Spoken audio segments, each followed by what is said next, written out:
सत्यवान का नाम सुने हैं ना आप लोग? महर्षि गौतम का ये शिष्य थे। कथा तो आप लोग बहुत सालों से सुन ही रहे हैं, पर ध्यान से सुनिएगा तो हर दिन कोई एक आध ऐसी कथा मिलेगी जो सालों से नहीं, शायद कभी नहीं सुने होंगे, पहली बार सुनेंगे। सत्यवान की कथा। सत्यवान महर्षि गौतम का शिष्य थे और महर्षि गौतम के पास आए थे ब्रह्म विद्या प्राप्त करने के लिए। महर्षि गौतम आते ही थोड़ा तो उनको मंगलाचरण पढ़ाए, गणानान्त्वा गणपति गंगावामहे, स्वस्ति वाचन करना सिखाए। और दूसरे दिन क्या किए, उनको 400 गाय दिए और 100 नंदी दिए। ध्यान से सुनिएगा कथा। सत्यवान महर्षि गौतम के शिष्य थे, ब्रह्म विद्या पढ़ने आए थे। एक दिन वो बस औपचारिकता कर दिए कि भैया जैसे नाम लिखा गया, मंगलाचरण पढ़ा दिए और दूसरे दिन 400 गाय और 100 नंदी दिए। बोले इसको लेके तुम जाओ और तब वापस आना जब ये 500 की संख्या 1000 पूरी हो जाए। बात समझ रहे हैं? गैया के बछड़ा, बछड़े के बछड़ा, ये बढ़ते बढ़ते गाय और नंदी दुगना जब हो जाए तब आना मेरे यहाँ। अब विचार करके देखिए, हमारे जैसा चेला होता तो कहता कि महाराज हम आपके यहाँ पढ़ने आए हैं, गैया चराना होता तो हम घर में भी चरा लेते। नहीं जी, हम आपके यहाँ ब्रह्म विद्या पढ़ने आए हैं और अब हमको कह रहे हैं कि जाओ गैया चराओ। चराओ भी 1-2 दिन नहीं, 500 की संख्या लेके जा रहे हो, जब दुगना हो जाए 1000 तब आना मेरे पास। लेकिन वो शिष्य था, चेला नहीं था। चेला चतुर होता है और शिष्य समर्पित होता है। शिष्य के लिए एक ही धर्म होता है, गुरुर आज्ञा गरीयसी। जो गुरु जी कहें, मंत्र मूलम गुरु वाक्यम, मोक्ष मूलम गुरु कृपा।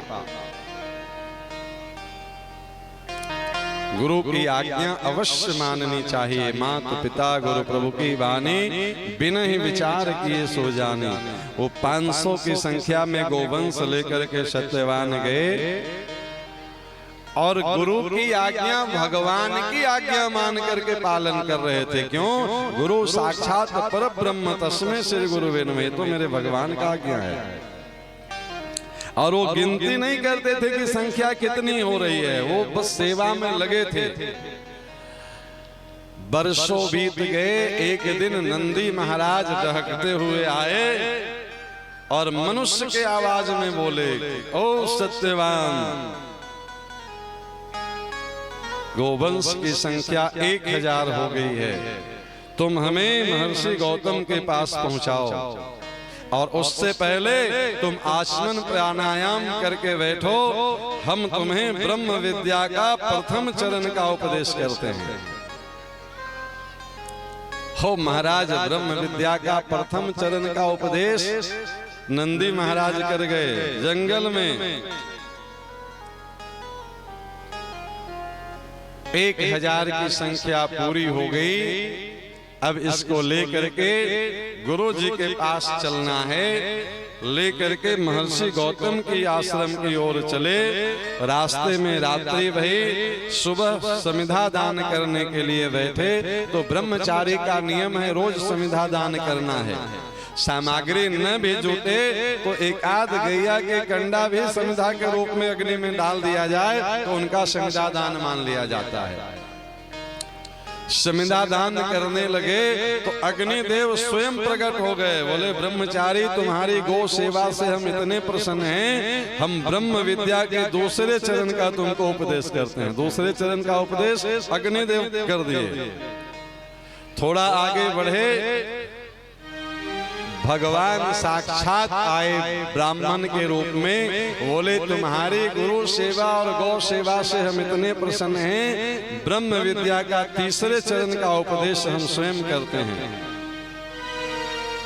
जिनके रोम रोम से वेद की उत्पत्ति है, वो भगवान तीसरे चरण का उपदेश कर गए। 1000 की संख्या में गोवंश लेकर के सत्यवान पहुंचे महर्षि गौतम के घर आश्रम में। और महर्षि गौतम जैसे ही देखे सत्यवान को, देखते समझ गए, बोले अरे सत्यवान, तुम्हारे शरीर की कांति, चेहरे की चमक बता रही है कि तुम्हें ब्रह्म विद्या प्राप्त हो चुकी है।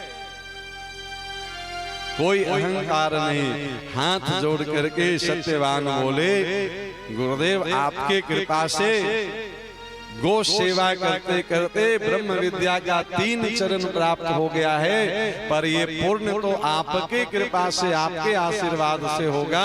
आप 4थे चरण का उपदेश करें। बोले अभी आचमन प्राणायाम करो। और आचमन प्राणायाम करके बैठे सत्यवान और ब्रह्म विद्या का 4था चरण का उपदेश महर्षि गौतम किए। अब बताइए, आश्रम में रह करके वर्षों पढ़ने से भी ब्रह्म विद्या ही मिलती, और गुरु की वचनों पर विश्वास करके गोचारण करते करते भी ब्रह्म विद्या की ही प्राप्ति हुई। तो कर्म में भले परिवर्तन दिखा, पर फल में कोई परिवर्तन हुआ?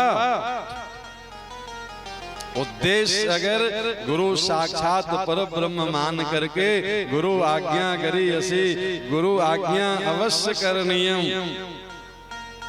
और लग गए गाय की सेवा में, तो गैया की सेवा करते करते महाराज नंदी, अभी बताया ना, नंदी धर्म का प्रतीक है, और ब्रह्म विद्या का प्रथम उपदेश धर्म से ही प्राप्त हुआ। अग्नि भगवान का मुख है, गाय अग्नि और ब्राह्मण ये भगवान के मुख हैं। तो ब्रह्म विद्या का दूसरा उपदेश अग्निदेव प्रकट होकर के दिए, और तीसरा उपदेश स्वयं भगवान दिए। और गुरु में और भगवान में कोई भेद नहीं है। भक्ति भक्त भगवंत गुरु चतुर नाम बपोए, इनके पद वंदन किए नासे विघ्न अनेक। पर वो गुरु की वचनों में विश्वास करके गुरु आज्ञा का पालन कर रहे थे, इसलिए गुरुदेव भगवान की कृपा से ब्रह्म विद्या का 4था चरण उनको प्राप्त हुआ, और परिणाम वही हुआ जो ब्रह्म विद्या के रूप में मिलना था। इसलिए कार्य चाहे जो भी करें